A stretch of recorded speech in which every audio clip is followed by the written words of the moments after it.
tasks have been completed. This is our first round of CPR. We have one shock on board. Got one shock on board. In addition to using closed-loop communication, teams should use clear messaging to help prevent misunderstandings. Teams that work together frequently can create terms or phrases that have specific meaning for them to ensure clarity among members. So when I'm ready to intubate, what I want you to do is pull that mask off, but keep it handy in case I happen to miss. Finally, teams need to communicate with respect.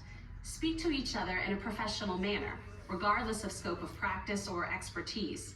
Resuscitation events are stressful and emotions can run high. Understand that this is the nature of CPR and remain focused on the life you're trying to save.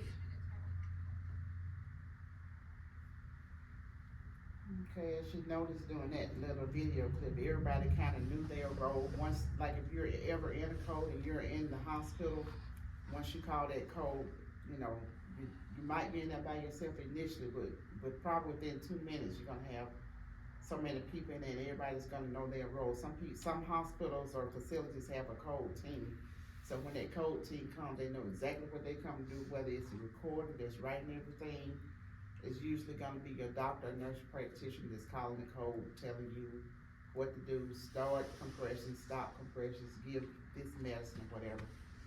And then your, like we were doing, the person that's giving the compressions and the person that's giving the breaths, they know every 2 minutes to swap roles, because if not, that person giving the compressions is probably, you know, gonna get really, really fatigued.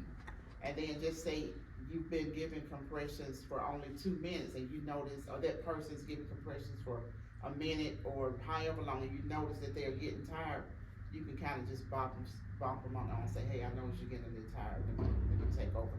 And then you can just go ahead and take over. You don't have to wait the full 2 minutes. If you notice they're getting tired, go ahead and swap roles with them.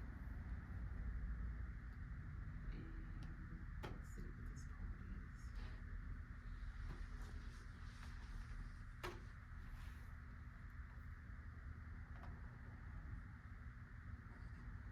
is. A high-performing team achieves specific performance metrics, including a high chest compression fraction, or CCF.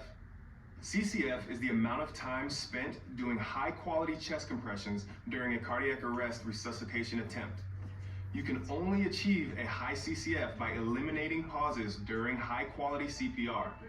The Resuscitation Outcomes Consortium trials, or ROC trials, showed that a 10% increase in CCF is roughly equal to an 11% increase in survival. Pauses typically occur during intubation, rhythm analysis, pulse checks, compressor switches, and defibrillation.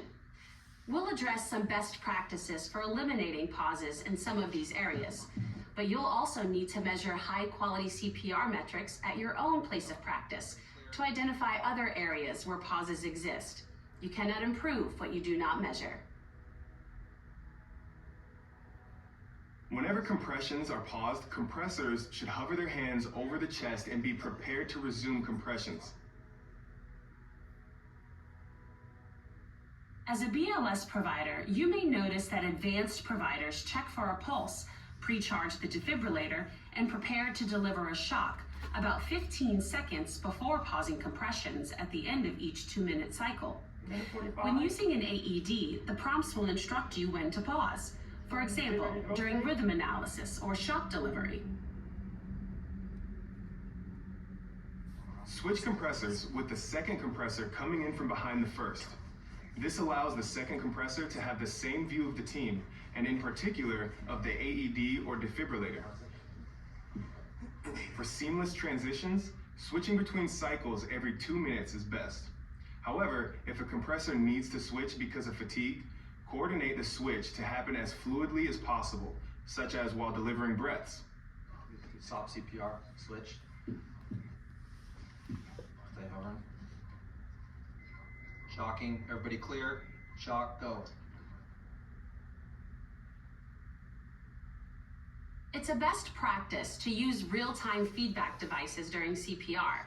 However, if a feedback device isn't available, a metronome can help establish the proper rate. If your AED or defibrillator doesn't have a metronome, you can download a metronome app to your mobile device before the conclusion of this course.